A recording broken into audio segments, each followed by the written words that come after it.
Melania Trump has largely stayed out of the public eye since her husband left the White House, but now that he's the apparent Republican nominee, many are wondering how she's going to be involved. Is she going to be that involved in his re-election campaign?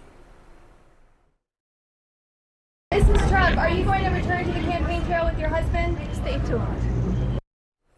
If you couldn't catch that quick soundbite, she said, "Stay tuned." Her comment came after voting in yesterday's Florida presidential primary.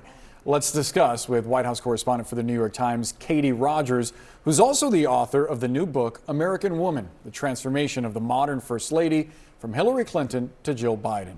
Katie, thank you so much for being with us. Stay tuned is not exactly a commitment to campaigning, but it is more than we've heard from Melania recently. Right. I think one of the interesting things about her response is that it was a reply, but not an answer. You can think of, somebody like Jill Biden asked a similar question, would have a much more definitive answer.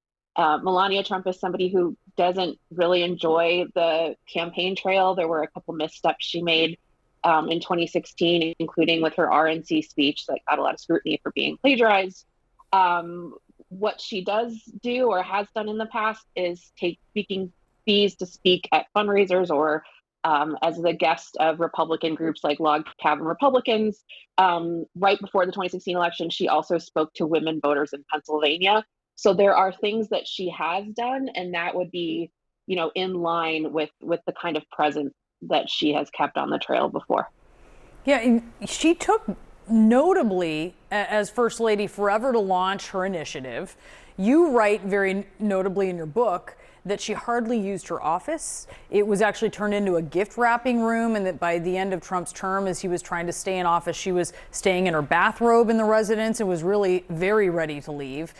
Not the model of a First Lady approaching the role with zest. And so with that context in mind, it makes you wonder how she would be approaching it for a potential second time.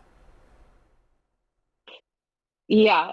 So people who know her, who have worked for her, who know her now, all say, I asked the question for my book, would she do this again? Would she be willing to go through this again, given the reporting you just mentioned? And the answer from them is yes. She liked the title. She liked being First Lady, but she liked a lot less the scrutiny that came with it.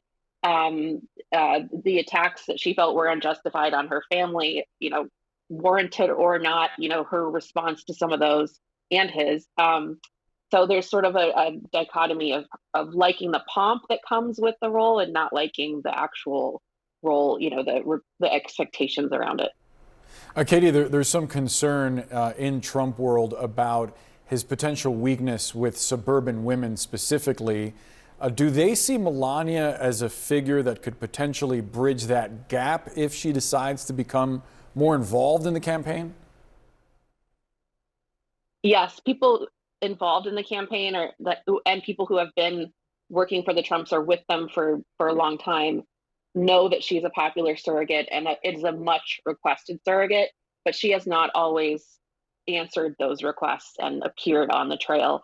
Now, if it becomes more dire for Donald Trump with women voters, we might see her emerge as she did, I think, 5 days before the 2016 election to talk to women and put sort of a softer focus on her husband's comments and about women and about other different groups in the country. So that could happen, but she certainly at this point in the campaign has not exhibited a desire to do that. Katie Rogers, appreciate your reporting in the new book and appreciate your perspective. Thanks for being with us. Thanks. Of course.